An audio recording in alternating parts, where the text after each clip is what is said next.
So when you come internationally to do presentations like Quand on fait des présentations à l'international comme moi, il faut qu'on fasse un petit résumé pour l'audience et j'ai envie de partager avec vous mon héros de tous les temps.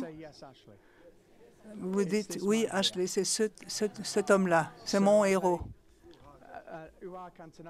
C'est Eric Cantona. Et moi, j'ai toujours été un supporter de Manchester et on regarde ça en France. L'hymne national français, je ne vais pas vous le chanter, mais je suis reconnaissant que vous soyez venu ici pour m'entendre. Combien d'entre vous voudraient faire accepter leur traitement à leur patient? Alors, on peut faire ça mieux que maintenant. Ce que je vais partager avec vous, c'est il y a 30 ans que je donne des cours en management et en marketing. Et je vais vous faire part d'une accumulation de savoir de 20 ans en 2 heures. Et est-ce que vous pouvez apprendre vite? Charles dit que vous êtes extrêmement doué pour ça. Alors, j'ai envie de partager ça avec vous. Je vais d'abord vous dire de quoi il s'agit, la vente équitable, le commerce équitable. Et je vais vous donner des exemples que vous pourrez que vous pouvez toujours tout de suite mettre en œuvre avec vos patients dès que vous rentrez chez vous le lundi prochain. Je vais d'abord vous dire les erreurs qu'on fait trop souvent et je vais vous apprendre à vendre sans vendre, sans démarcher. Pour ceux d'entre vous qui ne me connaissent pas, j'ai une confession à vous faire. D'ailleurs, si je serai là pendant 3 jours, et si vous me donnez votre mail, je vais vous envoyer mes transparences. Comme ça, vous pouvez les étudier. Ce n'est pas la peine de prendre des photos, je vais vous les envoyer sur demande. Alors, pour ceux qui ne me connaissent pas, je ne suis ni dentiste ni orthodontiste. Je suis dans le management et dans le commerce. Mais mon courrier m'arrive marqué Dr Ashley. J'ai commencé à travailler avec des dentistes et voilà ce qui s'est passé.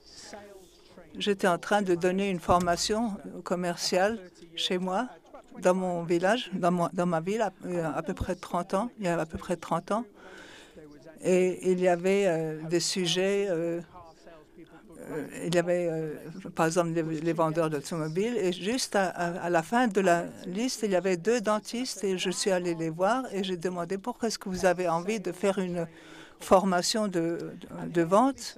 Et voilà ce qu'ils ont dit. Ils ont dit, nous sommes de très bons dentistes. Nous pouvons faire des couronnes, des implantations, on peut faire toutes sortes de choses, mais nous ne pouvons pas vendre. On ne sait pas faire. Alors nous, on donne des renseignements très techniques et on leur dit rentrez chez vous et réfléchissez-y.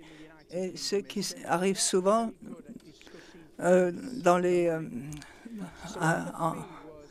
au Royaume-Uni, ils avaient du mal à discuter justement les honoraires.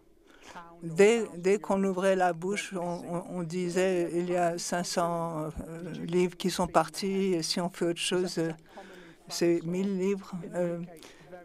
Mais est-ce que c'est un problème ici en France?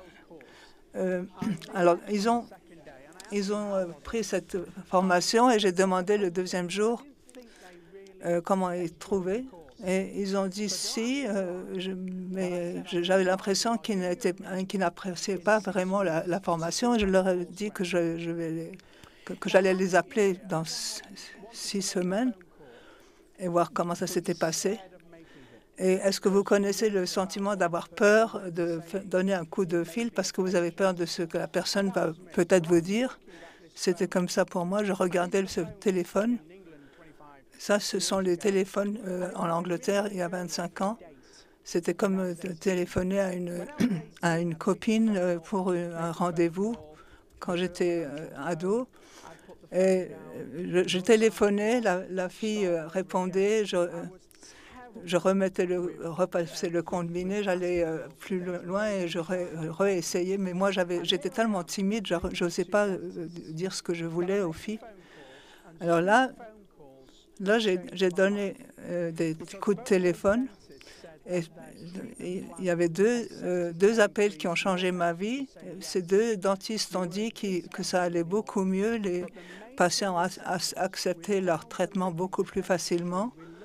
Et maintenant, ils arrivaient à faire les opérations dentistes, ce qu'ils voulaient faire sur leurs dentistes, sur leurs patients, avec beaucoup plus d'aise et de plaisir. Nous n'appelons pas ça une formation commerciale, c'est plutôt une formation esthétique sur la vente, c'est-à-dire là où la vente est très petite, mais c'est vraiment la communication qui pèse le plus lourd. Et j'ai téléphoné aux dentistes, donc ils disaient tous la même chose.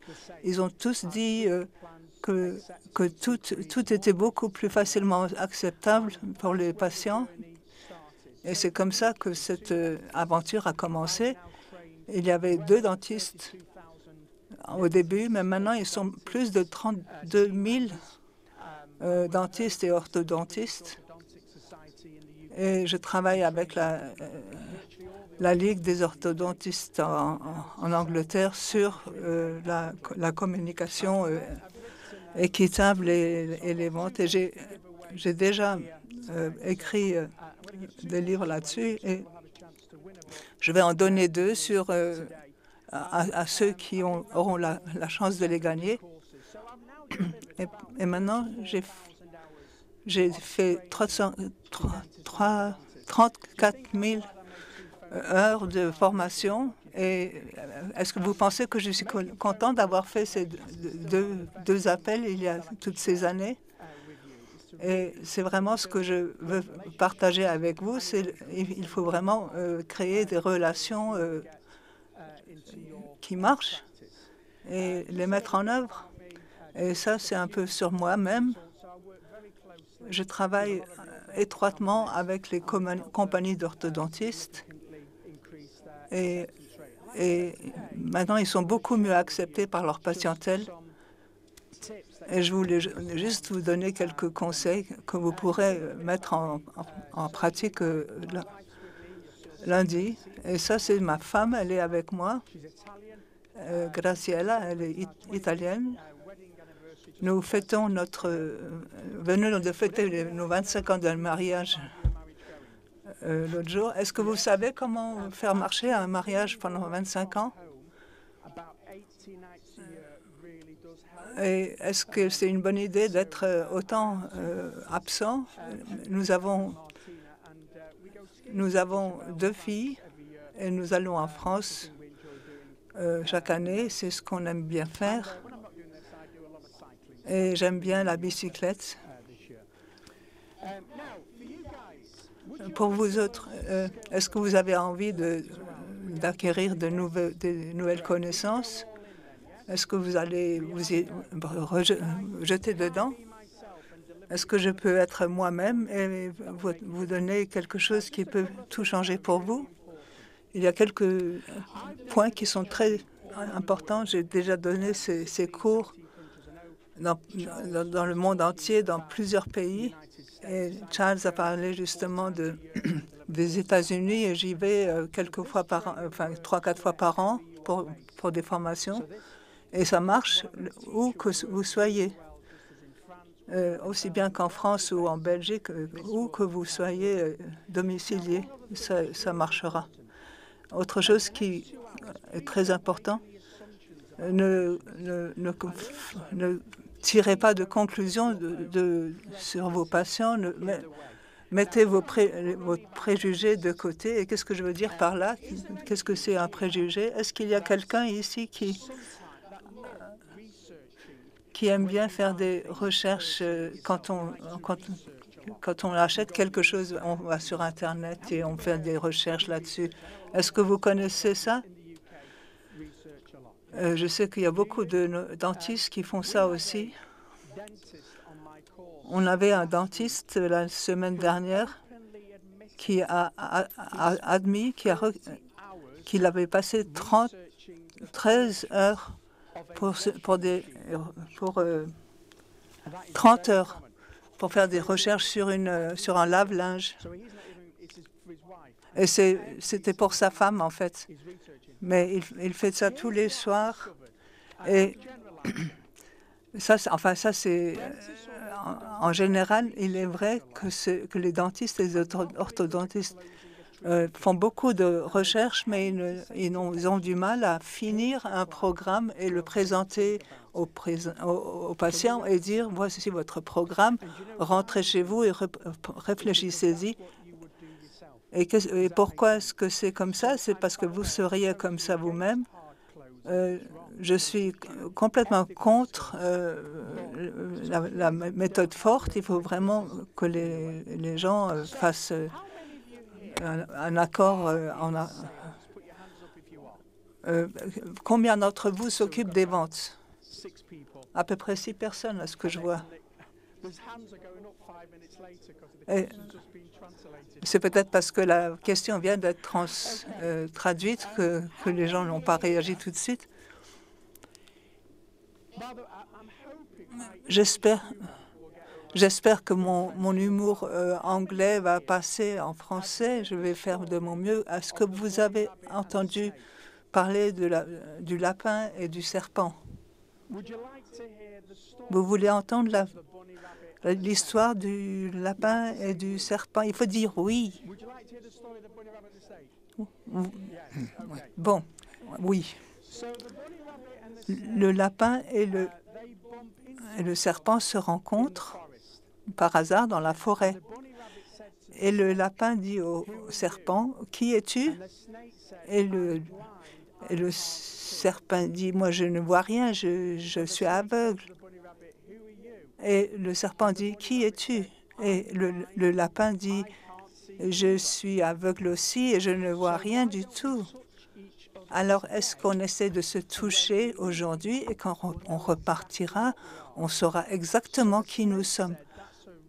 Alors le serpent dit, « Mais quelle bonne idée, c'est génial, je commence par te toucher. Toi, est-ce que vous voulez une cigarette? » Non. Alors le serpent touche le lapin et dit, « Oh, mais tu es tout poilu, tu as une petite queue en l'air, tu as des longues oreilles, je sais ce que tu es, tu es un lapin. » Et le lapin devient très excité et il commence à sauter dans tous les sens et il commence à toucher le serpent. Et il dit, « Incroyable, tu es complètement lisse, tu as des grosses dents et tu as vraiment des yeux métalliques et je sais ce que tu es. Mais tu es un vendeur, un commercial. » Pas mal, hein? Bon.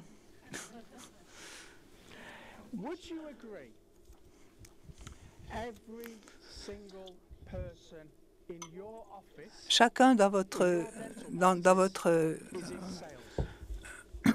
ceux qui travaillent avec vous, les dentistes, ils sont tous concernés par la vente. Cette personne-là est la plus importante, celle qui répond au téléphone. Combien d'entre vous sont propriétaires de leur cabinet? Bon, ça fait pas mal. Cette personne-là, c'est une personne clé parce que c'est cette personne qui répond au téléphone et reçoit de nouvelles questions tous les jours, de nouvelles demandes.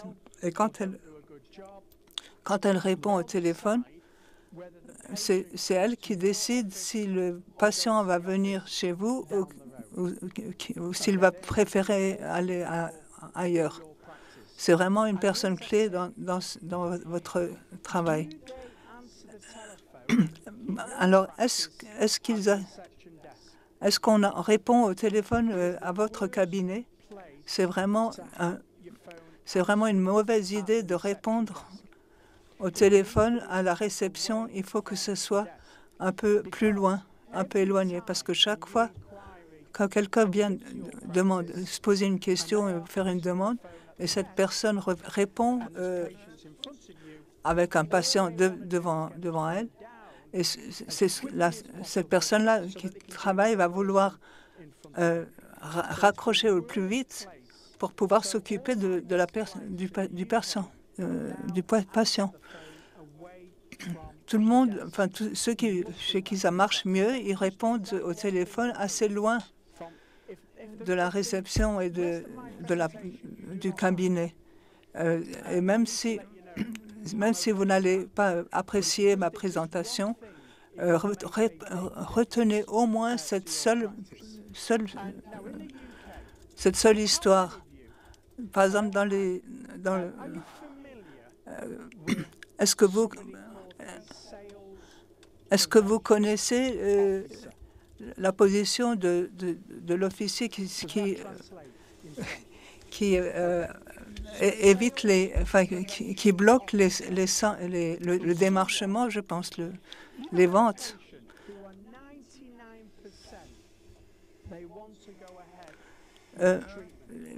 99% des patients veulent continuer le traitement et ils arrivent à la réception et on leur dit 6 000 €, ça va coûter ce traitement-là.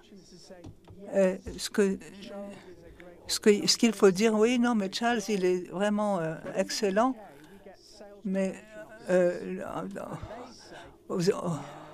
au Royaume-Uni, on a des personnes qui viennent et disent ça fait quand même beaucoup d'argent, c'est très cher. Et ils disent il y a quelqu'un qui n'est pas loin et qui est moins cher. Est-ce que c'est connu ici? Est-ce que vous connaissez ça en France?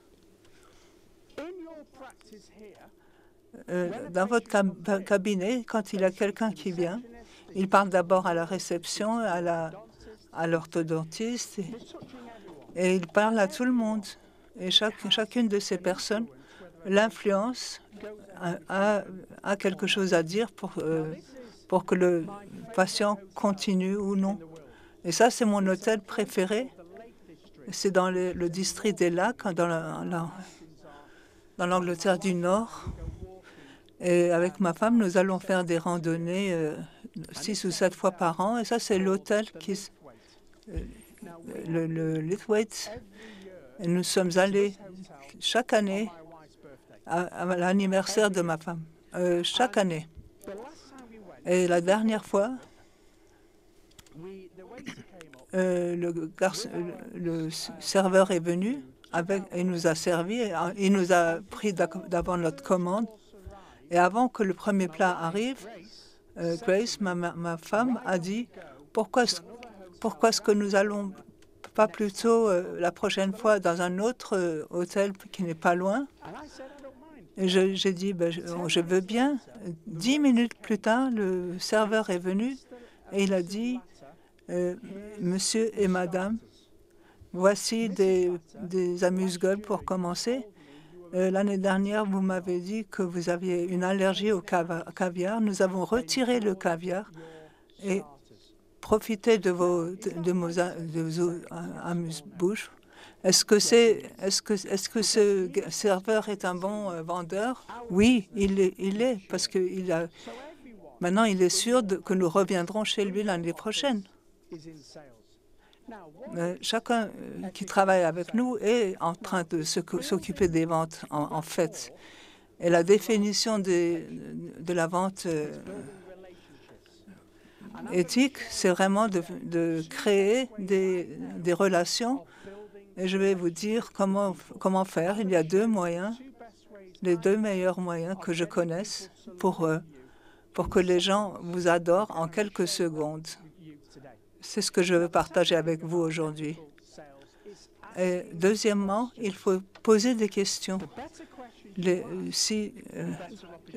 meilleures questions vous créeront les meilleures that will vous dire. make your relationship stronger with the patients.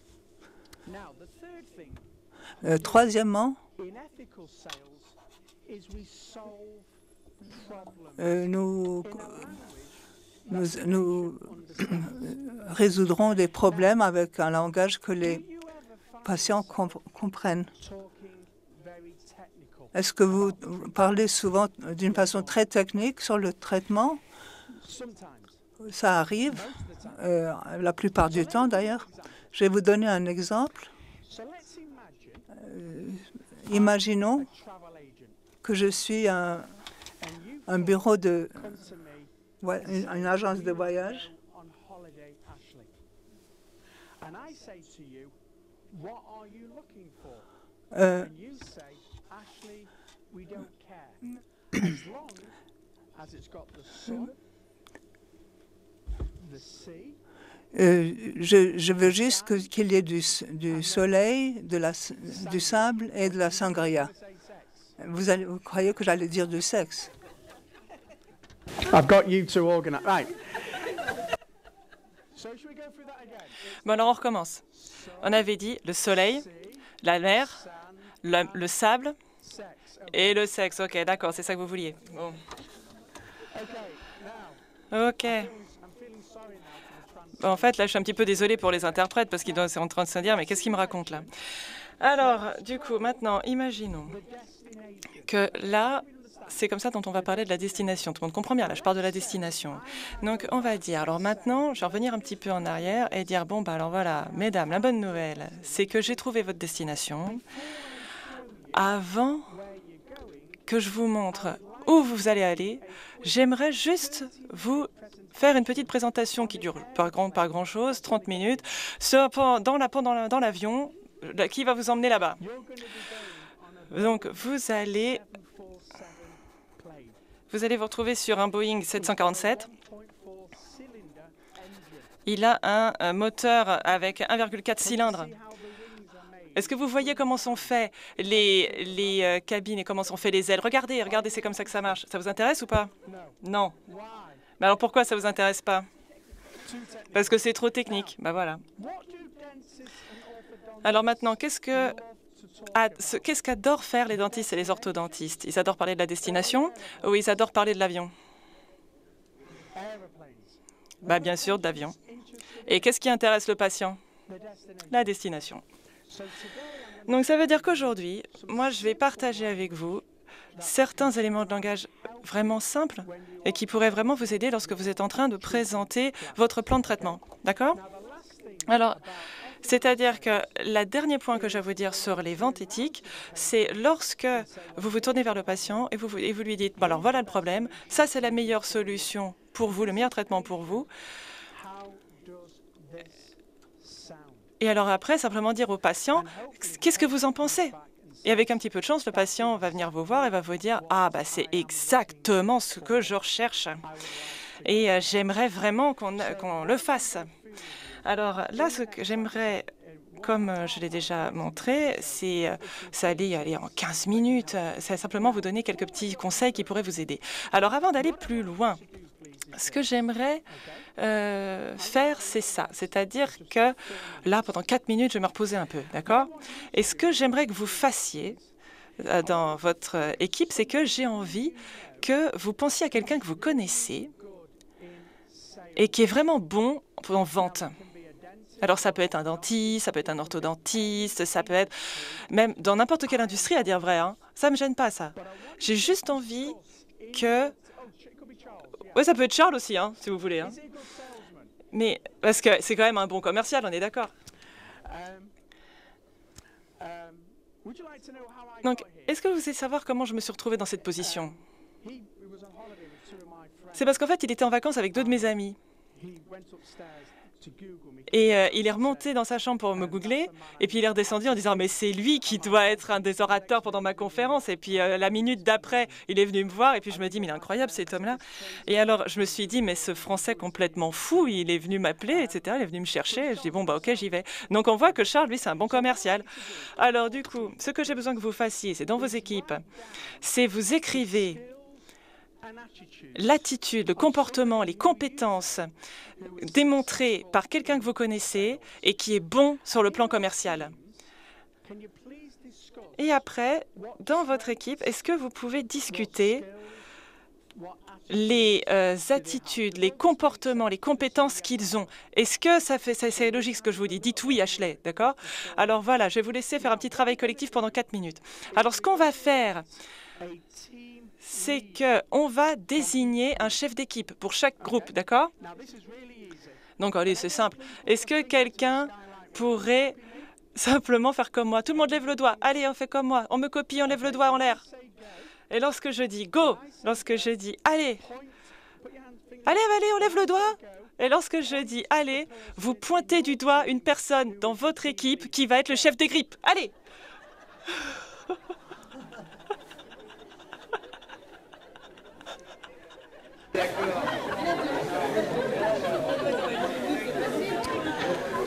OK.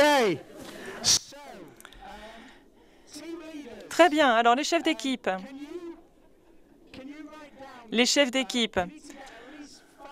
Vous avez besoin d'écrire au moins 5 types de comportements et 6 types de compétences désignés par vos partenaires. Alors, les chefs d'équipe, est-ce que vous pouvez lever la main, les chefs d'équipe, que je sache qui vous êtes? Levez la main, les chefs d'équipe. Si vous avez été choisi, on lève la main, les chefs d'équipe. Si vous avez été choisi, c'est parce que vous êtes les meilleurs de votre équipe, d'accord? Vous êtes les plus beaux.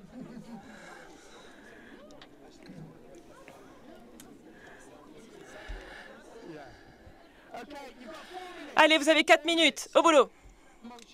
Donc, vous écrivez.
Ouais, qui connaît bien son...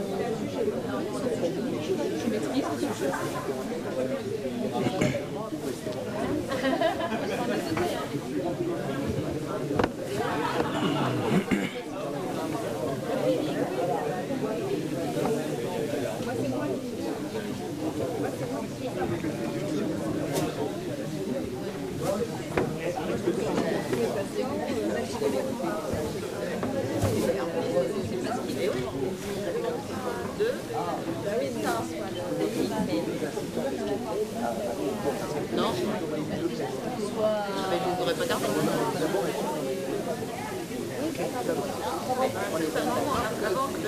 Avant que le médecin soit au courant.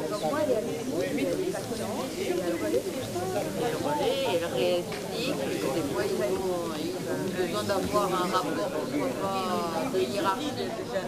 Charles, do these people here, what percentage are dentists and what percentage are orthodontists?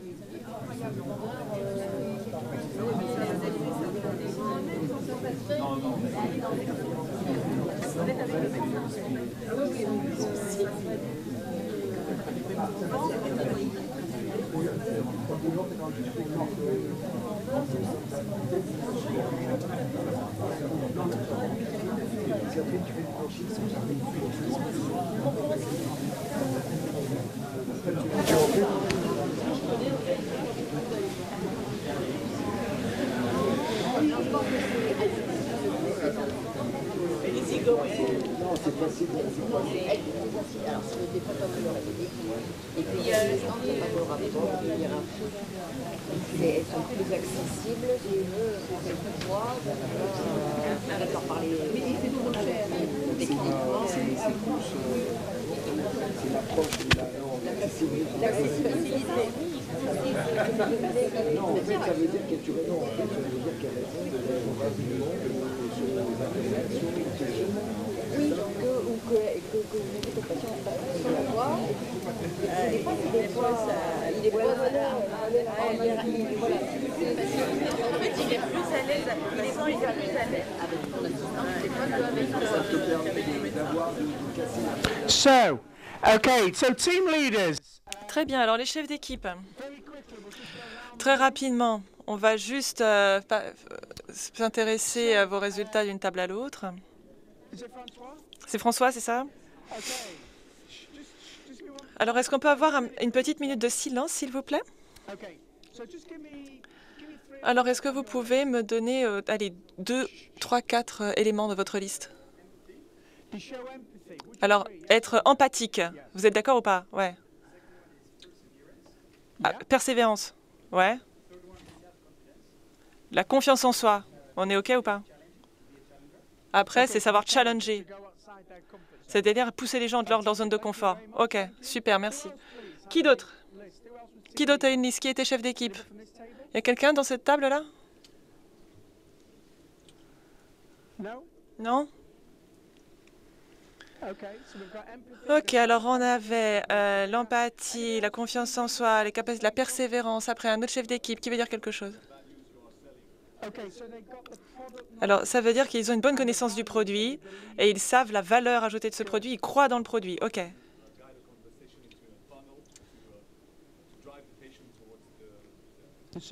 Et il sait également guider la conversation afin de pouvoir guider le patient lui-même vers la solution. Mais c'est-à-dire qu'en fait, c'est de savoir conduire dans sa conversation, dans une forme de dialectique, en fait, où le patient lui-même arrive à la solution. Quelqu'un d'autre? Ils sont modestes, OK. Quelqu'un d'autre? Quelqu'un d'autre?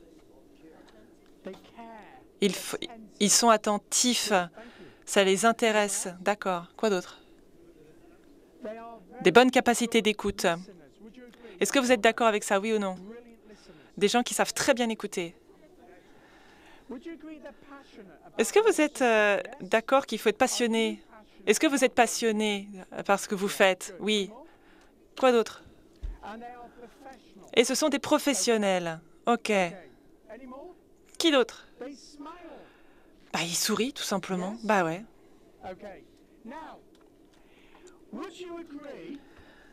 Alors après, est-ce que vous seriez d'accord? Est-ce que vous êtes d'accord avec toutes ces caractéristiques, toutes ces compétences, toutes ces attitudes? Est-ce que vous êtes d'accord que ça vous correspond à vous, mais également à toute autre industrie, tout autre secteur, qu'il faut être passionné, qu'il faut croire en son produit, qu'il faut poser les bonnes questions, qu'il faut savoir écouter, qu'il faut être professionnel, qu'il faut montrer de la compassion, de l'empathie, qu'il faut être humble, qu'il faut être modeste, qu'il faut être attentif? C'est aussi des qualités qui sont importantes pour nous. Alors voilà ce que j'ai découvert après avoir passé 26 ans dans le domaine de la dentisterie et de l'orthodontie.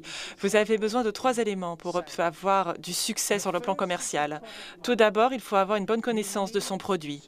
Vous avez besoin de connaître sur le bout des doigts votre produit. Ça, c'est important. Cependant, lors de la consultation, 85 à 90% de votre réussite se concentre sur votre comportement et vos compétences. Donc, c'est-à-dire, par exemple, être un bon communicateur, avoir des bonnes capacités d'écoute, d'accord, avoir un bon savoir-être, savoir discuter des avantages, savoir discuter de ses tarifs, avoir une bonne attitude, une attitude positive, une attitude souple, avoir confiance en soi, être enthousiaste, être ajustable, être optimiste. Ça veut dire que 85% de votre consultation dépendent de ces compétences et de ces attitudes. Alors, d'après vous, la plupart des dentistes et des orthodontistes passent le plus de temps à apprendre quoi? Apprendre des compétences de savoir-être et des comportements ou savoir ce qu'il en est du produit? Bah, bien sûr, le produit. Et alors qu'il est absolument vital, mais que, à dire vrai, cela joue un rôle très moindre sur le succès d'une consultation.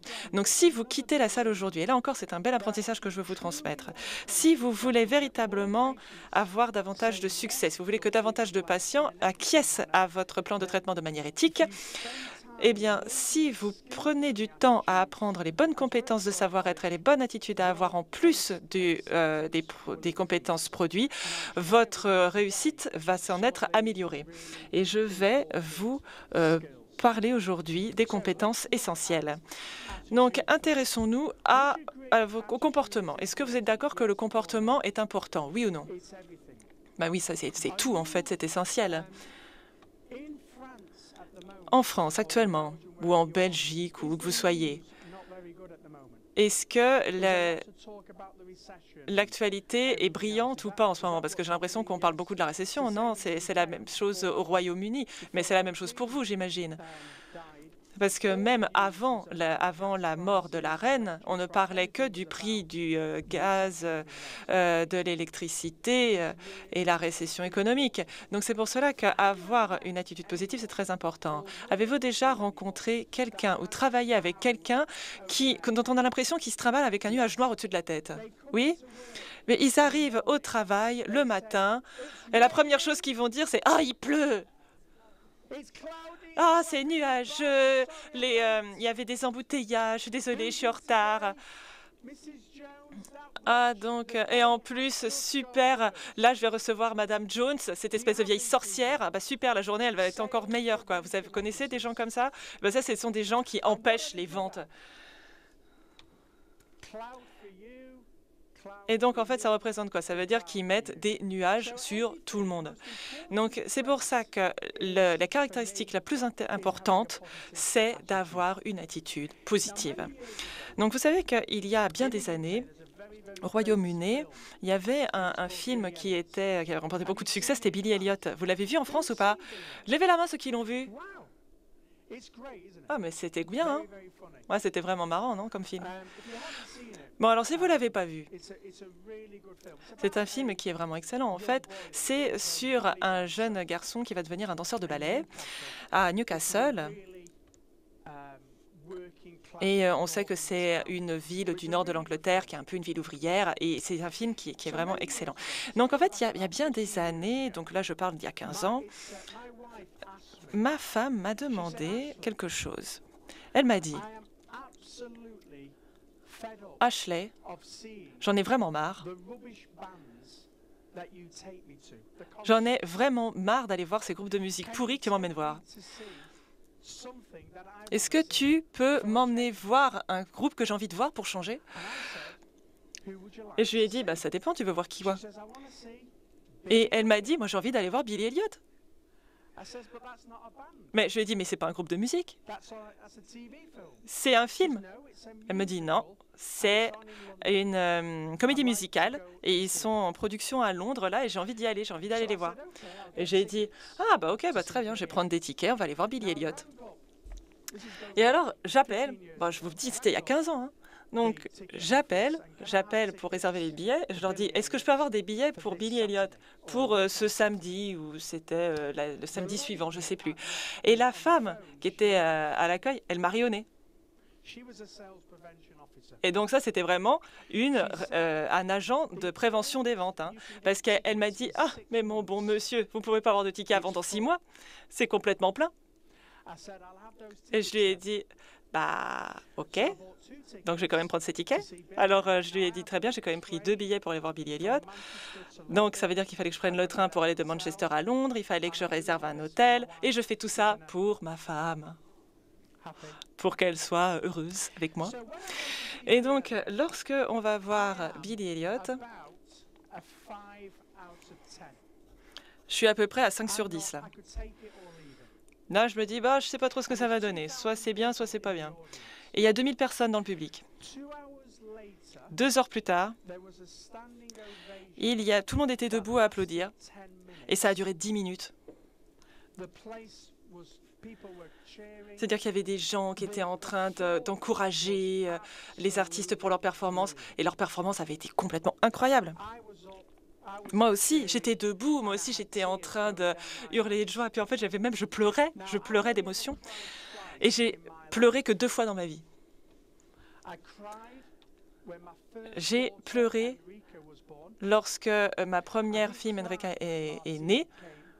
J'ai même pas pleuré quand ma deuxième fille Martina est née, parce que je savais ce qui allait se passer. Hein. Et j'ai pleuré en 1999 à Barcelone, quand Manchester United a gagné la Champions League. Et après, je me retrouve à pleurer pendant Billy Elliot. Et ma femme m'a dit si seulement tes amis pouvaient te voir là maintenant.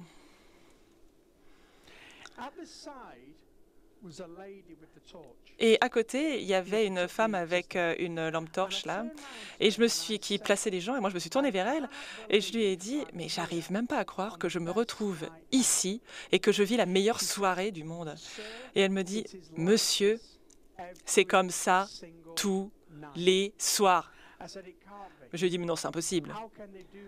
Mais comment ils peuvent réussir à faire cet exploit tous les soirs? À un moment donné, ils doivent s'ennuyer, ils doivent en avoir marre, non? » Mais en fait, ça a duré pendant 10 ans, cette comédie musicale. Alors bien sûr, ils ont changé de Billy, parce qu'à un moment donné, c'était un petit garçon, puis il allait trop grandir. Donc ça a été un petit peu gênant, il aurait fini grand-père à la fin de la comédie musicale. Mais à la fin de 10 ans, au bout de 10 ans, il y avait encore 2000 spectateurs tous les soirs. Et cette femme m'a dit quelque chose qui a complètement changé ma vie. Elle m'a dit « Monsieur, c'est comme ça tous les soirs, parce qu'avant qu'ils montent sur scène, ils se regroupent. Ils ont une espèce de powwow et ils se disent toujours, tous les soirs, on va performer comme si c'était la première fois qu'on le faisait parce que ce public-là ne nous a jamais vus en spectacle auparavant. » Et lorsqu'elle m'a dit ça, je lui ai fait un câlin. Et ma femme lui a dit « Mais qu'est-ce que tu fais là ?» Et je lui ai dit « Mais je vais te dire. Parce que lorsque je donne des cours, j'avais jamais imaginé que je devais donner ces cours comme si c'était la première fois que je les faisais. Et maintenant, je le fais. À chaque fois que je donne un cours, je le fais comme si c'était la première fois. La semaine prochaine, je vais dans 5 villes différentes, dans 5 hôtels différents. Et je vais traverser tout le Royaume-Uni. Mais chaque jour où je transmettrai ce cours, sera la meilleure soirée du monde pour moi parce que je vais faire comme si je faisais partie de l'industrie de l'entertainment, comme si je faisais partie du show business tous les soirs. Levez la main si vous faites partie du show business, vous aussi. Allez, je vois qu'une main. Alors que vous devriez tous lever la main. Parce que tout le monde devrait lever la main. Parce que lorsque vos patients viennent vous voir, qu'est-ce qu'ils achètent? Ils n'achètent pas des bagues. Hein. Ils achètent de la confiance en eux. Ils ont envie de rencontrer quelqu'un de nouveau. Ils ont envie de créer une relation de confiance. Si c'est un enfant qui vient vous voir, il a envie de se sentir d'avoir davantage de confiance en eux. Il n'a pas envie de se faire laminer par ses amis à l'école. Vous êtes en train de changer la vie des gens chaque jour. Chaque jour. Moi, je change des vies, vous changez des vies. Et ce, chaque jour. Chaque personne dans votre cabinet devrait considérer qu'elle fait partie du showbiz, que ce soit que vous répondiez au téléphone ou que ce soit quand le patient rentre dans votre cabinet. Si ce n'est pas le cas, s'ils n'ont pas cette attitude-là, il faut s'en débarrasser. Je sais que ce n'est pas simple et je sais que ça ne doit pas être facile à le faire, surtout en France, parce que ça doit être des endroits du monde où c'est plus compliqué de se débarrasser de personnel, mais vous devez vraiment garder à l'esprit les gens qui sont vraiment engagés. Bennett, because the patients know, would you agree, they know when it's world class or not. Now, how many people here are the owner? Donc, levez la main ceux qui sont les patrons, ceux qui ont leur cabinet là. Il y a quelque chose qui est vraiment important à garder à l'esprit. C'est que quel que soit le comportement, quel que soit le comportement que vous avez lorsque vous rentrez dans votre cabinet le matin, quel que soit ce qui vous tracasse lorsque vous rentrez, il faut vous assurer assurez-vous que vous allez repartir de la même manière et que tout va se passer. C'est-à-dire, si vous êtes enthousiaste quand vous rentrez, vous allez être enthousiaste toute la journée, vous allez rentrer chez vous, vous allez dire « Oh, j'adore travailler à ce cabinet ». Et vous allez faire en sorte de contaminer les autres avec votre enthousiasme, avec votre attitude positive. Vous arrivez, vous avez le moral en berne, tout le monde aura le moral en berne. Ça commence par le patron, tout ça. Et après, ça cascade à tous les employés. Donc maintenant, on va s'intéresser aux compétences. Alors, lorsque je propose des formations, moi je propose de se concentrer sur 8 étapes afin de pouvoir avoir la meilleure consultation, la consultation parfaite. Bon, alors bien sûr, je n'aurai pas suffisamment de temps pour toutes les détailler ici, mais j'aimerais simplement me concentrer sur une ou deux d'entre elles. Premièrement, c'est ce que j'appelle la préparation et le...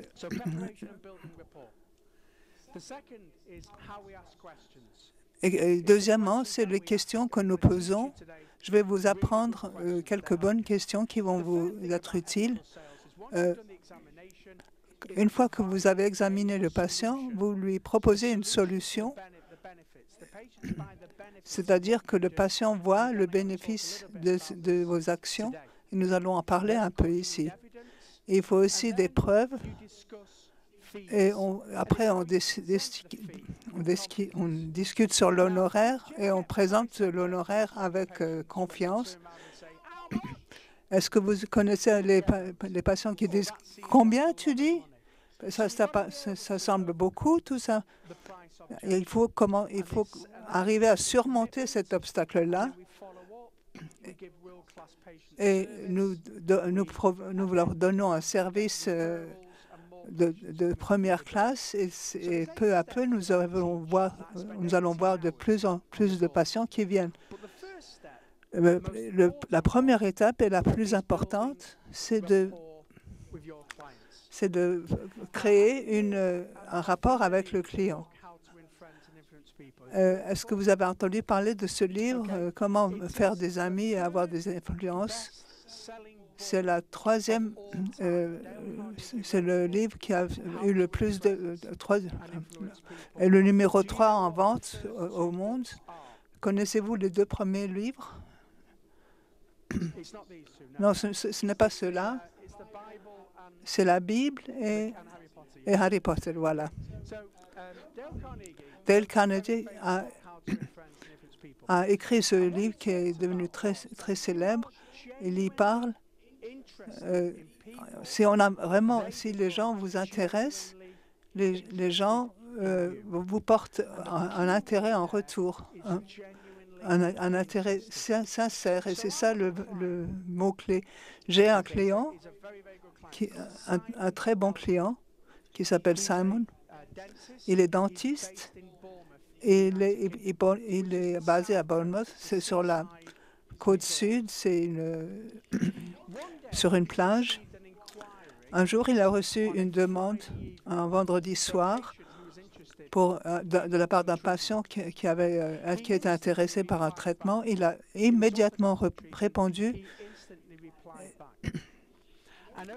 Et pendant le week-end, ils ont échangé des emails sans arrêt. Et à la fin, ils ont pris rendez-vous à 9h30 le mardi matin. Le soir avant, Simon se prépare et il voit son patient et il voit sur les mails, il voit que c'est quelqu'un qui parle en public. Et avant toute chose, Simon commence à regarder ces vidéos sur l'Internet et il prend donc un cours une formation d'1 jour avec moi. Et puis le jour après, il fait une embrassade avec toute son équipe. Et à 9h30, le patient rentre chez lui et Simon lui offre un siège, lui serre la main et il dit « J'espère que vous m'en voudrez pas, mais j'ai regardé votre site web hier. Qu'est-ce que vous êtes bon comme... comment est-ce que vous êtes devenu un tel conférencier? Mais de quoi parlait-il donc le patient? Il parlait de lui-même. Si vous étiez ce patient, à quoi pensez-vous? Si vous avez plus de 40 ans, si vous avez plus de 40 ans comme moi, vous vous dites ça, c'est incroyable quand même.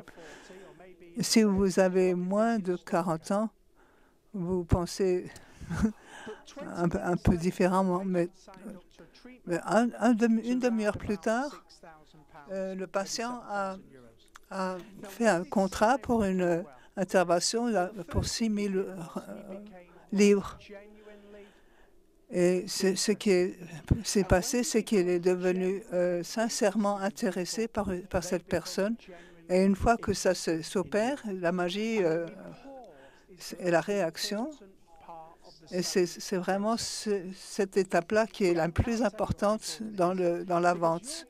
Et je ne peux pas souligner assez combien c'est important. Et c'est là, soit ils vous apprécient, soit ils ne vous apprécient pas, ils iront ailleurs.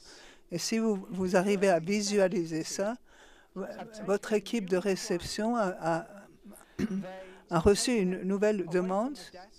Ils l'ont retirée et ils ont cherché des informations sur le patient. Est-ce que vous avez des petits meetings matinaux chez vous? Et il y en a un qui dit à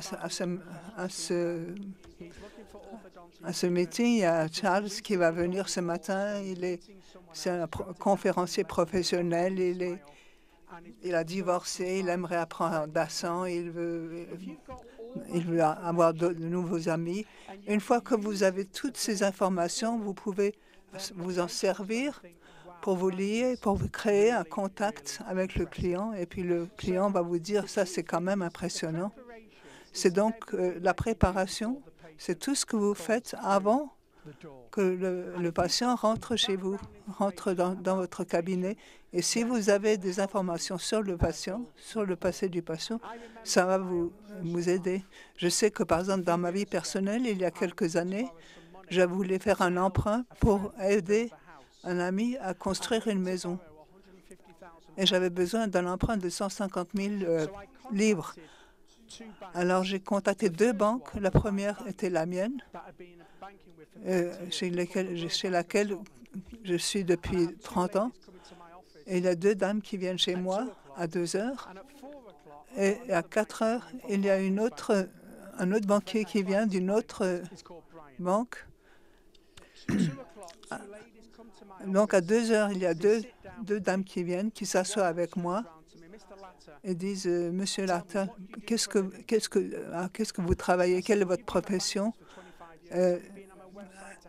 Est-ce que je dis, je suis banquier depuis 25 ans. Est-ce que vous avez vu mon site? Non, mais dites-moi. Et donc, elle ne savait rien du tout sur moi. Et je me suis dit, ça ne marchera pas. Mais à 4 heures, l'autre monsieur est venu et il a commencé à dire, mais c'est incroyable, ton site web est tellement bien fait, c'est tellement technique et tout ça, et c'est pour ça. Et il explique pourquoi il avait besoin de ça. Et donc, je commence à avoir, j'ai emprunté 150 000 livres à un banquier. Et maintenant, j'ai passé toutes mes connexions bancaires chez eux. J'ai donc complètement changé de banque à cause de ça. Et vous pouvez faire la même chose avec votre patientèle. Il faut vraiment vous intéresser aux personnes et ça récupère. Ça, c'est ma photo préférée de ma femme et mes enfants. Sur cet écran-là, elle a l'air quand même un peu mieux. Ça, c'est mon aîné, ma fille aînée, avec les lunettes. Ça, c'est ma femme. Et là, là, je vais au-dessus de mes capacités. Je suis vraiment, ça veut dire que j'ai vraiment la chance d'avoir cette femme-là. Et ça, c'est Martine.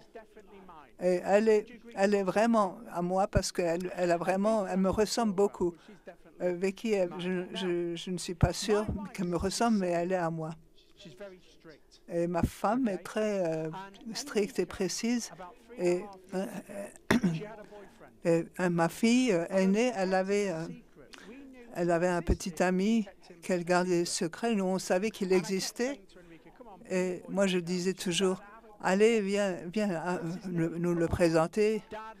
Et elle disait, papa, laisse-moi tranquille, fous-moi la paix. Est-ce que vous connaissez cette situation? Une semaine, j'étais à Londres et je rentre après une semaine d'absence. Et Grace, ma femme, me dit, le petit ami de Enrica est là. Va lui dire bonjour. Il est venu 2 fois cette semaine. Il a l'air vraiment quelqu'un de bien. Et maintenant, je vais en arrière. Et je me souviens quand j'ai vu mon beau-père pour la première fois. Et la seule chose que je savais sur le Sicilien, c'était le parrain. Et donc, j'étais très nerveux. Et je me demande comment il est, ce garçon. Est-ce que c'est le premier petit ami de ma fille, de toute manière? Alors, je vais au salon, j'ouvre la porte, et voilà Rhys, le petit ami de ma fille, allongé sur le sofa, en short, avec des chaussettes blanches. Et nous sommes en décembre. Et qu'est-ce que c'est c'était pas une bonne première impression, hein? Il m'a regardé et il a dit « Bonjour, Monsieur Latter, enchanté ». Et je lui ai dit « Enchanté, fais comme chez toi ». Et ma fille me regarde en disant « C'est pour ça que je n'ai jamais amené un petit ami à la maison ». Qu'est-ce que vous pensez de cette première impression? Elle n'était pas terrible, mais ça a pris 3 minutes à changer. Il s'est tourné vers moi et a dit, « Monsieur Latter, vous êtes vraiment beau sur cette photo. » Et je me suis dit, il est gentil. Qu'est-ce qu'il a fait? Il m'a donc complimenté. Et si on est vraiment intéressé par ces patients, et si on peut leur faire des compliments sincères et sans flagornerie, on bâtit une relation très solide avec les clients parce qu'ils aiment bien parler d'eux-mêmes et ils aiment bien avoir des compliments. J'étais chez un ami à une fête il y a quelques années. Et j'ai rencontré une dame qui a parlé pendant 59 minutes. Moi, j'ai parlé pendant 1 minute. Elle est allée trouver tous ses amis pour dire que j'étais une des personnes les plus intéressantes qu'elle ait jamais vues, alors que moi, je n'avais rien dit de moi-même. Mais c'est comme ça que ça marche quand on est très intéressé par ses clients. Eux, ils deviennent à leur tour très intéressés par vous. Nous allons revoir un peu ce que nous avons vu. C'est vraiment de construire une relation. Deuxièmement, c'est comment on pose les questions. Voyons voir les mains. Combien de vous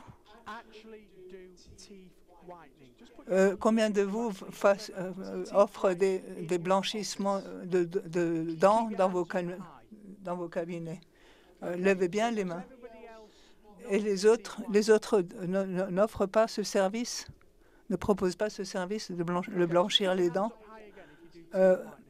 Ceux qui blanchissent les dents, levez bien les mains. C'est moins de la moitié de l'audience. Ah, je voulais aussi parler de ça. Récemment, nous sommes allés à Bali et nous sommes allés voir un endroit qui s'appelle Indigo. Et on envoie un mail au groupe intercontinental et je dis c'était notre anniversaire de mariage, 25 ans. Et ça nous attendait quand nous sommes rentrés à cet hôtel. Ça veut dire un petit geste comme ça peut faire tellement devenir tellement important. Et voilà, la deuxième partie, c'est donc les questions à demander.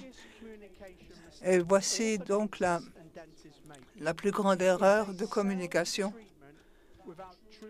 c'est qu'ils vendent leur traitement sans savoir ce dont le client a besoin, le patient a besoin, sans vraiment, beaucoup trop tôt, sans vraiment savoir de quoi il a besoin. Combien d'entre vous ont fait des conclusions sur le traitement basées sur les moyens du client, du patient? C'est là l'avantage de poser les bonnes questions, c'est-à-dire qu'on peut comprendre les besoins et les désirs du patient. On crée une très bonne relation avec le patient, on a une connexion, on peut savoir ce dont il a besoin. La plupart du temps, le patient fait ça sur une base, prend une décision sur une base émotionnelle, et c'est donc important de la présenter et créer des décisions comme ça très solidement ancrées.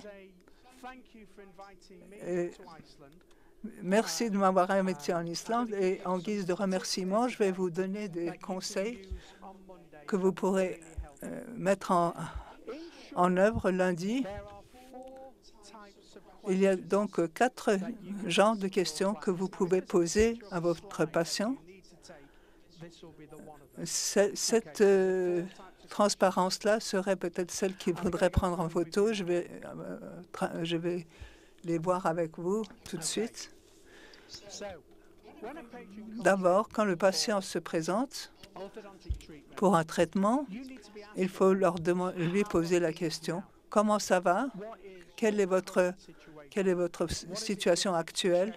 Qu'est-ce que vous voulez changer? Qu'est-ce que vous voulez modifier ?»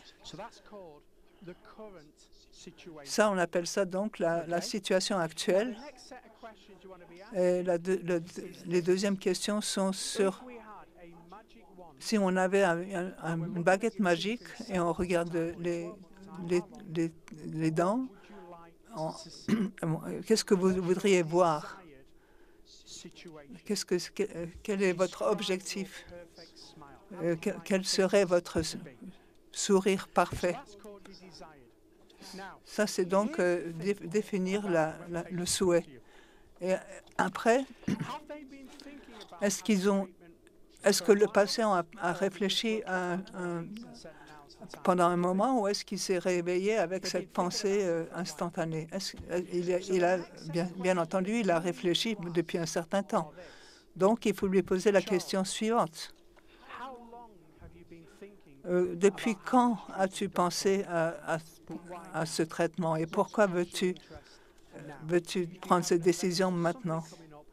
Est-ce qu'il y a un événement qui est prévisible, là où ça devient très important? Il y a toujours une raison. Il y a toujours une raison pour laquelle ils demandent ce traitement. Il y a quelque chose qui s'est passé dans leur vie, ou bien ils veulent faire la connaissance de quelqu'un, ou bien il y a un mariage, ou il y a quelque chose dans le futur. Et quand on pose cette question, on trouve toujours la raison. Moi, je propose toujours 12 à 15 stratégies qui, selon moi, sont vraiment quelque chose qui tourne la page. Et c'est-à-dire, c'est quand on le dit, quand on redit au patient un résumé de ce qu'il vient de dire, on dit « Merci beaucoup d'avoir partagé ça avec moi. Est-ce que je peux te le redire en résumé, donc, ce que tu viens de me dire. Et le patient dit oui.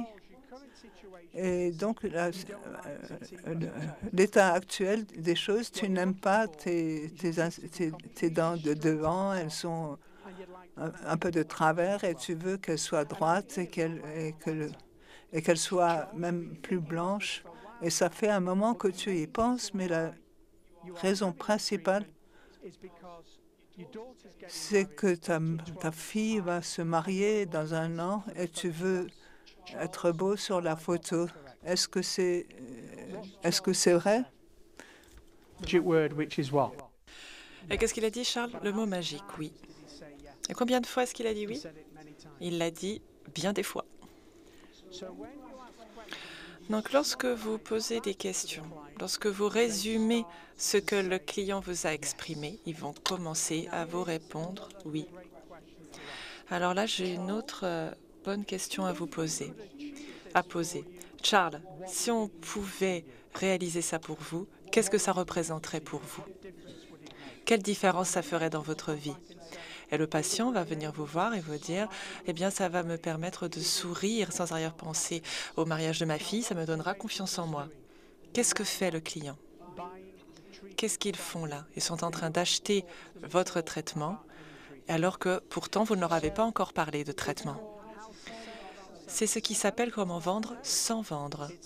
Il ne s'agit pas de dire ce qu'on va faire, il s'agit de poser les bonnes questions. Donc voilà ce que nous allons faire. Aujourd'hui, je vous ai dit que j'allais vous transmettre des compétences et que nous allions faire de la pratique. Y a-t-il une personne dans cette pièce qui aimerait un petit coaching personnel avec moi et qui pourrait complètement changer la manière dont ils gèrent leur consultation? Est-ce qu'il y a une personne dans cette pièce qui voudrait travailler avec moi? Je suis prêt à lui faire un coaching de 5 minutes personnel, en sachant que ça pourrait changer votre manière de procéder jusqu'à la fin. Est-ce qu'il y a un volontaire? Ah bah, vous voulez y aller? C'est bien. Quel est votre nom? Milal. Bilal, très bien. Alors Bilal, est-ce que vous pouvez venir sur scène, s'il vous plaît? On applaudit Bilal. Ah, merci Bilal.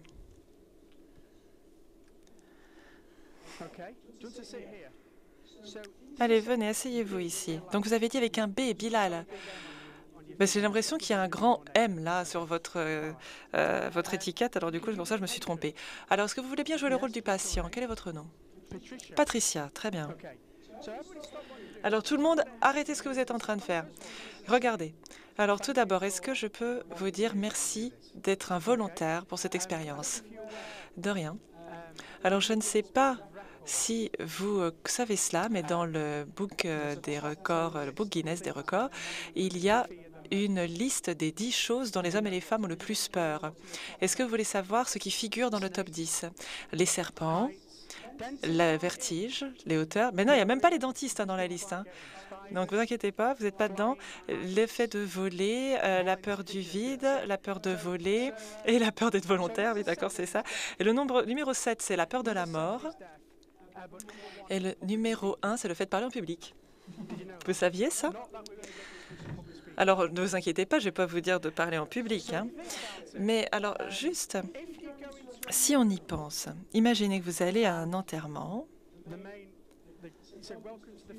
et on va vous dire alors bienvenue à cet enterrement aujourd'hui. Est-ce que vous aimeriez dire quelques mots, 20 minutes, un petit discours sur John, ou est-ce que vous préférez vous allonger dans ce cercueil pour que les gens viennent dire vos derniers mots sur vous? Les gens préféreraient être morts et dans la boîte.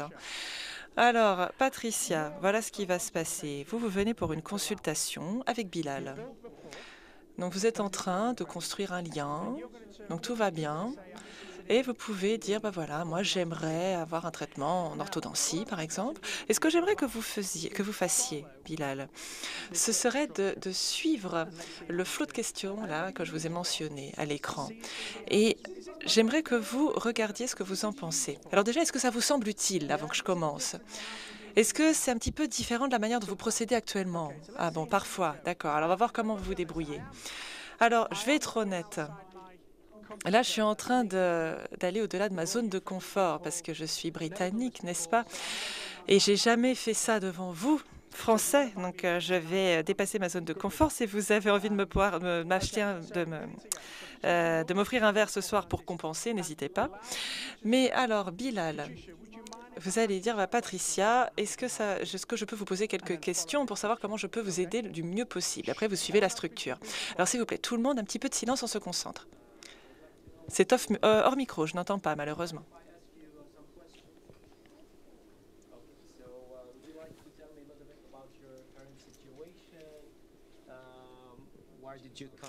Alors, Patricia, est-ce que vous pouvez parler de votre situation actuelle? Pourquoi venez-vous au cabinet? Qu'est-ce qui vous ennuie?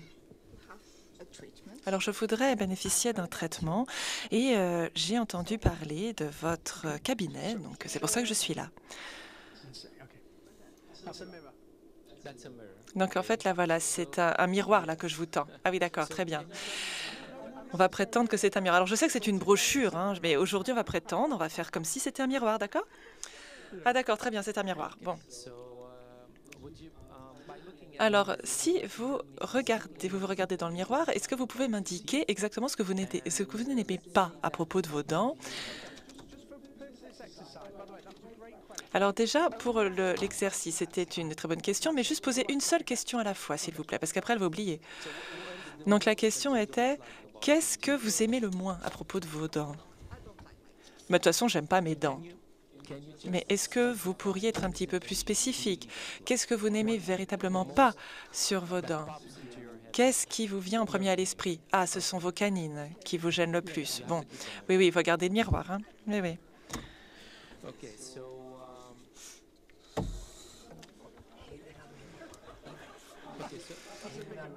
D'accord, donc en fait, vous voulez un miroir qui soit encore plus grand, c'est ça? Allez, on continue, Bilal, c'est très bien. Donc, vous m'aviez dit que vous n'aimez pas vos canines. Bon.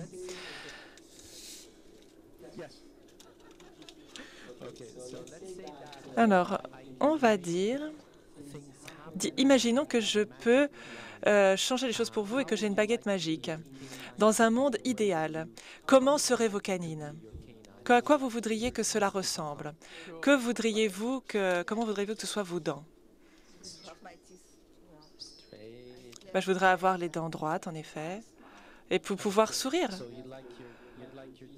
Donc, vous voudriez avoir des dents droites et régler le problème de vos canines. Est-ce que vous voulez que vos dents soient plus blanches? Oui, pourquoi pas. Alors, une autre question. Aimeriez-vous commencer le traitement maintenant? Alors déjà, petite pause. Ça, c'est une bonne question. Mais avant de poser cette question-là, est-ce qu'il faut d'abord demander depuis combien de temps vous avez pensé à ces changements-là et pourquoi maintenant? Parce qu'il y a une raison pour laquelle vous venez maintenant. Et si vous posez la question, vous pouvez savoir s'ils sont prêts à commencer le traitement maintenant. Donc, il faut leur demander depuis combien de temps ils pensent à suivre un traitement et pourquoi maintenant. Donc, ça fait combien de temps que vous pensez à commencer un traitement? Ah, mais ça fait des années. Pardon, le son est compliqué. Ah, mais ça fait 4 ans.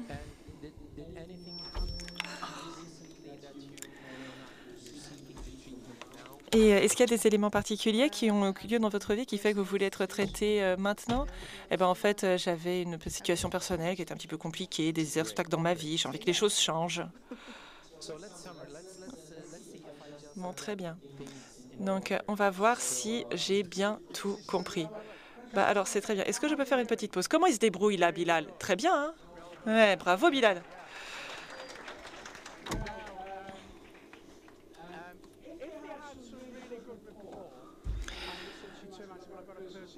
Donc, en fait, là, on voit qu'ils ont un très bon rapport. Et puis, là, on voit qu'elle commence à dire qu'elle vit une situation personnelle difficile. Donc, si c'était au Royaume-Uni, elle aurait commencé à pleurer toutes les larmes de son corps et à s'épancher sur l'épaule de l'orthodontiste. Mais bon, peut-être qu'en France, vous faites pas ça.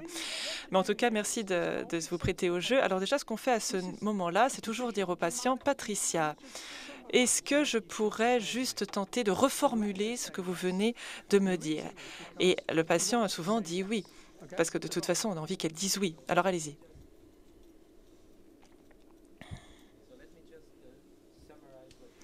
Alors, Patricia, laissez-moi résumer ce que vous venez, reformuler ce que vous venez de dire. Oui, oui, dit-elle bien fort.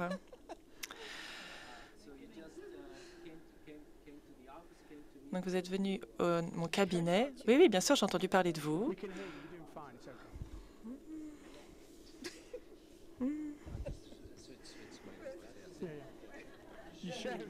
Et maintenant, vous partagez le micro, apparemment. Donc, vous m'avez dit que vous n'aimiez pas vos dents et particulièrement que vous n'appréciez pas l'aspect esthétique de vos canines et que vous souhaitiez obtenir un sourire parfait.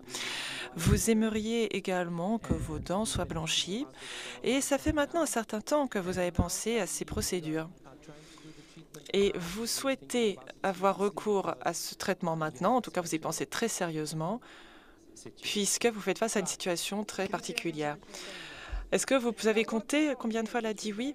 Alors là, nous voyons la relation qui s'établit entre le patient et Bilal. Qu'est-ce qu'on a là? Une connexion incroyable, un très bon rapport patient-médecin. Donc la dernière question, c'est qu'est-ce que ça voudrait dire pour vous si on réussirait à changer cela pour vous? Donc, qu'est-ce que ce serait pour vous si on pourrait tout changer? Est-ce que je peux ajouter quelque chose? Est-ce qu'on peut ajouter comment vous vous sentiriez? Alors, Bilal a posé une très bonne question. Il m'a dit, est-ce qu'on peut poser la question, comment vous vous sentiriez si? Combien de fois avez-vous vu un patient qui est vraiment dévoré par ses émotions et qui est vraiment ravi de partager ce qui leur arrive, voire même un peu trop. On appelle ça les patients qui ont le cœur sur la main, d'une certaine manière. Donc à ce moment-là, oui, comment est-ce que ça vous sentez? Comment ça vous ferait vous sentir si on changerait les choses. Mais vu que Patricia est un peu plus sur son compte à soi, peut-être que c'est pas vraiment la bonne cible. Mais si le patient est très émotif, oui. Alors, qu'est-ce que ça voudrait dire pour vous si on arrive à changer les choses? Je serais ravie, déjà. Je me sentirais mieux. Voilà, je serais vraiment très heureuse et je me sentirais mieux. Alors, qu'est-ce que vient de faire Patricia? Elle vient d'acheter le traitement. Est-ce que Bilal a parlé du traitement? Est-ce que Bilal a parlé de bagues autoligaturantes? Non. Tout ce qu'il a fait, c'est qu'il a établi un bon rapport patient-médecin et a posé des questions. Est-ce que vous sentiez bien, Bilal, pendant l'exercice? Oui, j'ai adoré ça. Est-ce que nous pouvons applaudir Bilal? Et pour vous remercier, vous pouvez choisir ce livre. Donc, on n'attend pas la fée qui donne l'argent quand on perd ses dents. Que faire pour changer la vie des patients? Prenez ce livre-là, parce qu'en plus, c'est le livre le plus épais, et puis c'est celui qui est le plus complet de toute façon. Donc, est-ce que nous pouvons proposer des applaudissements pour Bilal? Bravo, Patricia aussi. Est-ce que je peux vous poser une question? Est-ce que vous avez beaucoup de patients qui viennent vous voir en disant « J'aimerais bien qu'on trouve une solution pour mes canines parce qu'elles ressortent trop ». Bon, ok, très bien, si vous me dites oui. Alors, bravo, Bilal. Alors, on a pris 10 minutes pour faire ça. Et pendant le programme, moi, je passe en général 4 heures pour traiter de ça parce qu'on passe sur beaucoup de questions. Mais est-ce que c'est bien pour vous, ce que je vous propose là, cet après-midi? Oui? Bon, très bien. Alors voilà ce que j'aimerais que vous fassiez. Ce ne serait pas très juste si Bilal était le seul sous le feu des projecteurs et le seul à suivre cette expérience. Donc ce que j'ai ici, ce que j'aimerais faire maintenant, c'est de demander à un autre participant, une autre participante, de venir sur le devant de la scène et de participer avec Patricia. Mais cette fois-ci, je ne vais pas demander à un volontaire de se désigner. Charles, avec beaucoup de gentillesse, m'a donné une liste de tous les participants ici que j'ai face à moi. Donc ce que je vais faire, c'est que je vais fermer les yeux et je vais pointer du doigt au petit bonheur la chance pour savoir qui va venir sur scène. Donc, je vais vous demander à la personne sur laquelle je vais tomber de venir sur scène et participer avec Patricia. Et j'ai un autre livre à donner en cadeau, donc ce serait dommage de s'en passer. Alors, lorsque cette personne viendra sur scène, est-ce que ce sera possible de l'applaudir? Alors, bien sûr, Vous pouvez le faire en français aussi. Moi, ça ne me gêne pas. Je comprends suffisamment le français, hein. Donc, je vais fermer les yeux. Et lorsque je mentionne le nom de la personne que je pointe du doigt au hasard, s'il vous plaît, présentez-vous sur le devant de la scène. Oh, d'accord.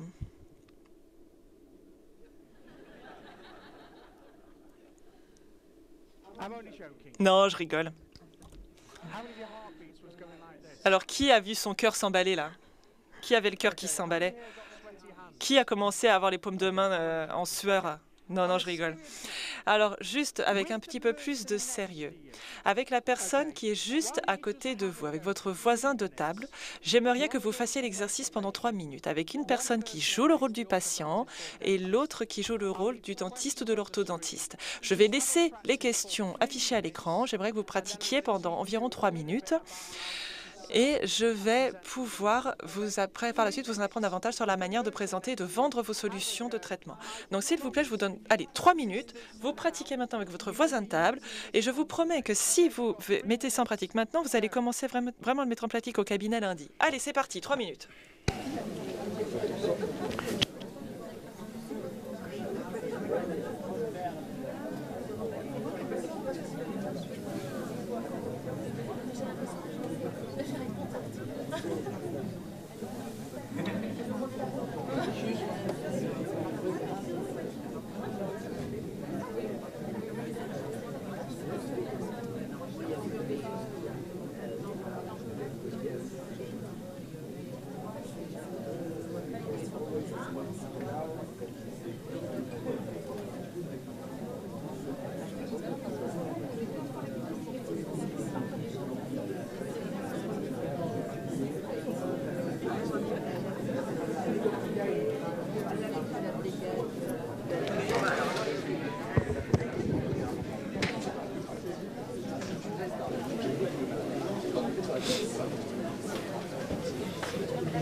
So, how's this gone?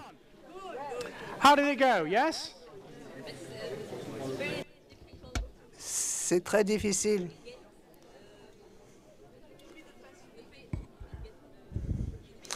C'est très difficile d'être le patient. Can I just give me tell you what, we've nearly got 10 more minutes to go. I do accept Je veux bien que ça ne soit pas toujours idéal, et ce n'est pas vraiment un patient. J'accepte que ce ne soit pas parfait. Mais est-ce que ça vous a servi à quelque chose? Pour moi, si vous pouvez résumer pour votre patient avec leurs propres mots ce qu'ils ont dit, c'est là que vous verrez un changement spectaculaire, parce que les patients veulent vraiment sentir que vous les avez bien écoutés. Est-ce qu'il y a des questions sur ce point? Deux questions.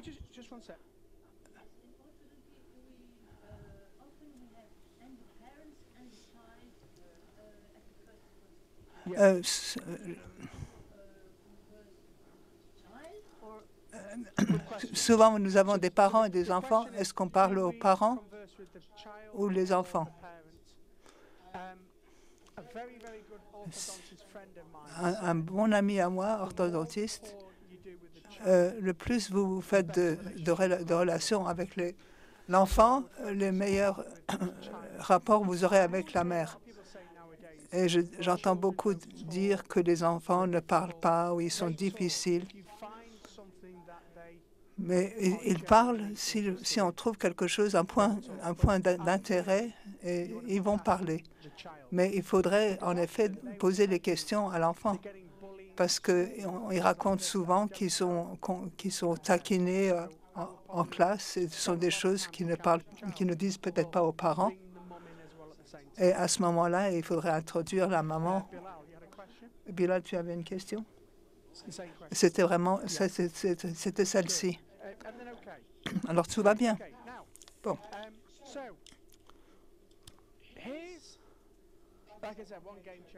Alors, ça, c'est quelque chose qui va tourner la page. La vente, ce n'est pas de raconter quelque chose, c'est de poser des questions. Et le plus on pose de questions, le plus d'occasions on se crée. Quand j'ai commencé cette présentation, je vous ai demandé combien d'entre vous sont en train de vendre quelque chose, et je crois que 6 personnes ont levé la main. Mais maintenant, vous voyez que ce n'est pas quand on parle ou quand on convainc le patient, ce n'est pas ça qui est un acte de vente, c'est vraiment de poser les bonnes questions. Maintenant, je vais faire quelque chose, je ne suis pas du tout sûr si ça va passer en français. Je vais faire à l'essai, je vais être courageux. Est-ce que je peux relever le défi? Est-ce que je vous connais assez bien pour que vous dites oui? Bon, Patricia, j'aimerais que tu t'imagines que tu es sur la route, l'autoroute. L'autoroute, oui. Et il fait très froid. On est en février, il fait froid et c'est mouillé. Il neige, il pleut. Oui, il neige et il pleut. À Manchester, c'est comme ça, c'est tout à la fois. Et, vraiment, tu t'affales complètement. Et, tu appelles les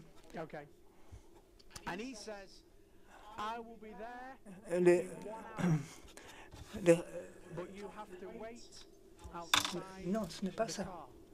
C'est l'assistance automobile. Et ils disent, on va venir dans 1 heure. Et tu attends dehors. Et il fait froid et c'est humide. Et le manteau n'est pas imperméable. Et tu es mouillé jusqu'à l'os. Et le monsieur arrive avec sa voiture pour remorquer la tienne et il vient. Est-ce que Patricia, c'est bien toi? Je suis là pour réparer ta voiture.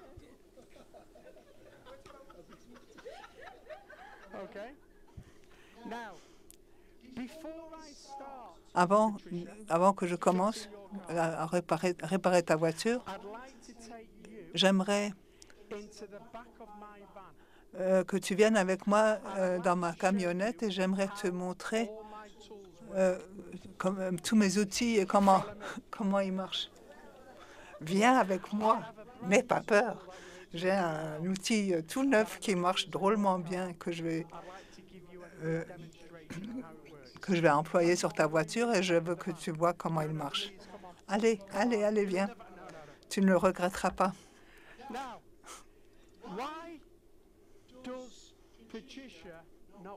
Pourquoi est-ce qu'elle ne veut pas venir dans la camionnette avec moi, Patricia?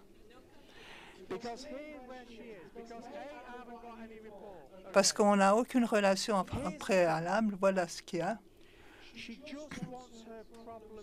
Elle veut juste résoudre ses problèmes. Est-ce que c'est ça? Elle s'en fout comment je fais. Elle veut juste le résultat.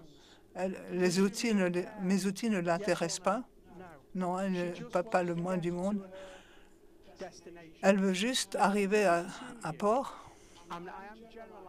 Et là, je parle d'une manière générale.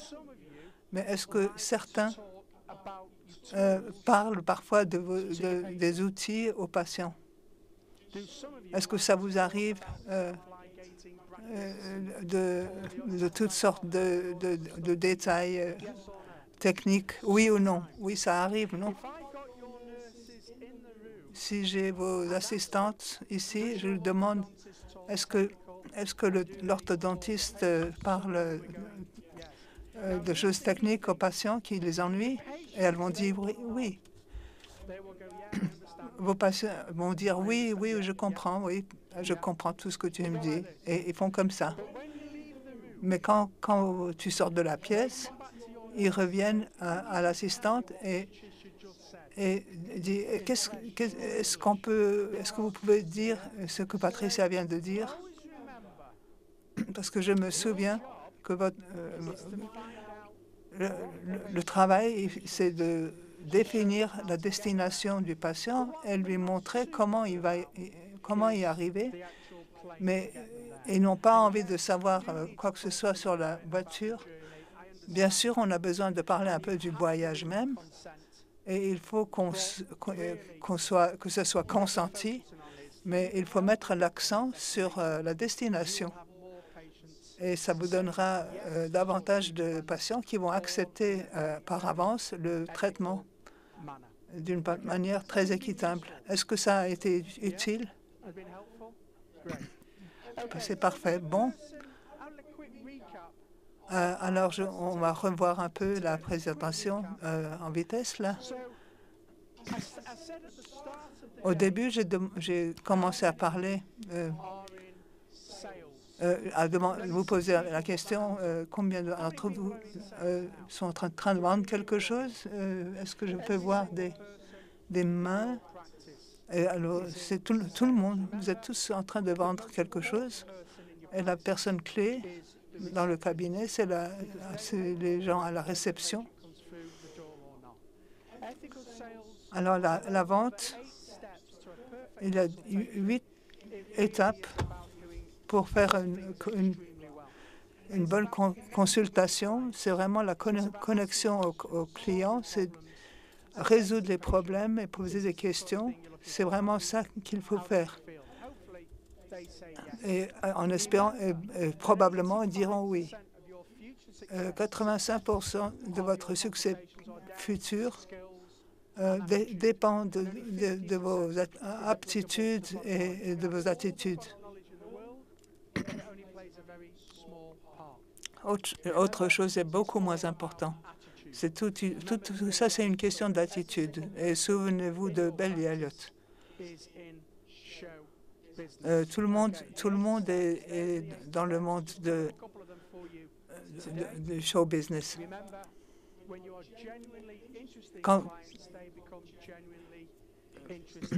Quand vous vous intéressez aux clients, ils vont s'intéresser à vous. Et vous souvenez-vous des 4 types de questions. Et la plus grande erreur, c'est d'essayer de vendre plus vite. Le plus on pose de questions, le mieux ce sera. Vous vous souvenez du résumé aussi. Et il faut mettre l'accent sur la destination. Alors, maintenant, avec votre voisin, est-ce que vous pouvez dire à votre voisin ce qui a été le mieux, ce que vous avez appris ici, qui va vous servir le mieux lundi prochain?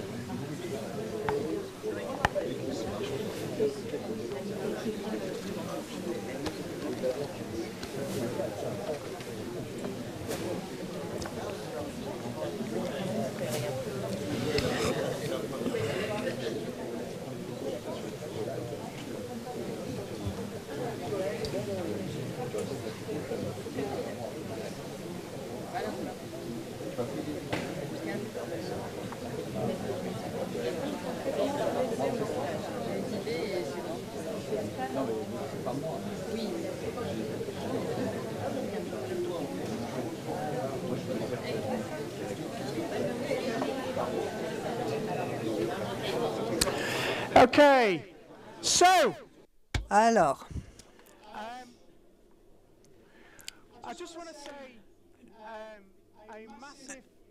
j'aimerais dire merci, un grand merci pour aujourd'hui. Il me reste encore un livre. Et il s'appelle « Le valez bien ». C'est qui veut un exemplaire gratuitement, gracieusement offert? Qui a envie d'avoir ce livre? Comment discuter les honoraires en toute confiance? Qui en veut un? Qui veut un exemplaire?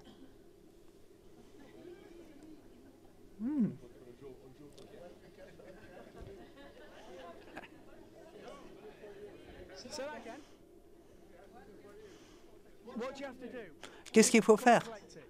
Il faut juste venir le chercher. Il n'y a pas autre chose.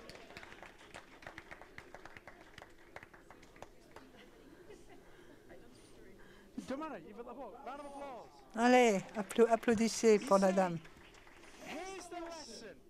Ça, c'est la leçon. J'espère que la traductrice pourra... Il y a beaucoup de gens qui veulent quelque chose de la vie. Ils mettent un doigt en l'air. Si on veut quelque chose, il faut vraiment lever le derrière pour que ça se passe.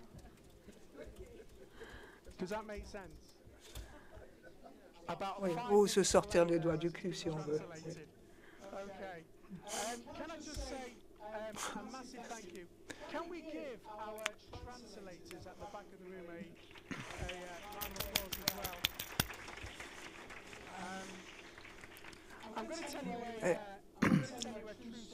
Je vais vous raconter une histoire vraie. Combien d'entre vous connaissent Oasis, le groupe de Manchester? Noel Gallagher. Combien d'entre vous connaissent Oasis?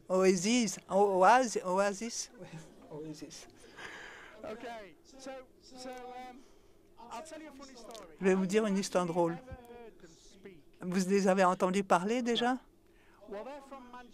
Oui, ils sont de Manchester comme moi. Et ils ont cet accent de Manchester, Scouse. Ah, c'est mauvais, on n'y comprend rien. Mon accent à moi n'est pas terrible.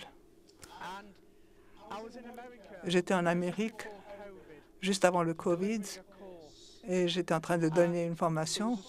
Et c'était dimanche matin et je venais de finir le programme et je regardais la télévision. Si on va en Amérique un dimanche matin, et c'est rien que des programmes religieux. Et je suis en train de zapper comme ça la télévision et tout d'un coup, il y a une interview avec Noel Gallagher de Oasis. Et je me dis, et je regarde ça, et l'interview commence, et il commence à parler, et il y a des sous-titres. L'interview est sous-titrée. C'est une télé américaine. Et je me suis...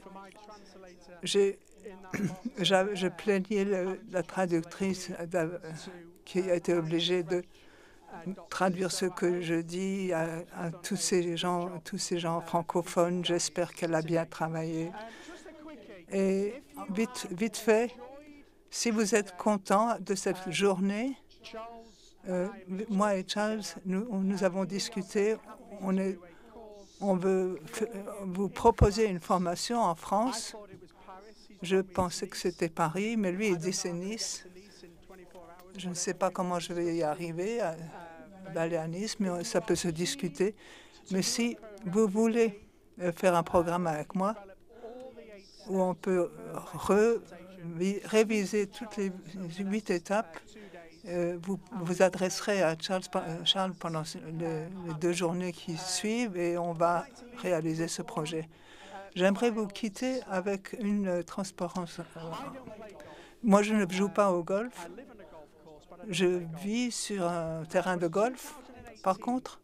Mais en 2018, il y avait Dustin Johnson. Il a gagné plus de 9 millions de dollars au golf. Et le 50e était Nelson Korak. Il a eu quand même presque 2 millions de dollars au golf.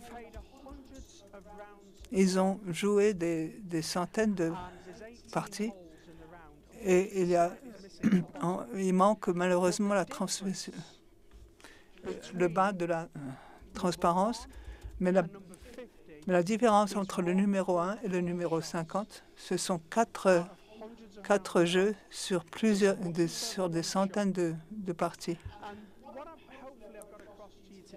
Et ce que j'aimerais vous dire, c'est ça, les ventes éthiques. Si on change un petit détail dans votre consultation, vous pouvez changer du tout au tout les revenus, votre vie et la vie de vos patients. Et j'espère que ce manchestérien vous a aidé de trouver des solutions. Je vous remercie de votre...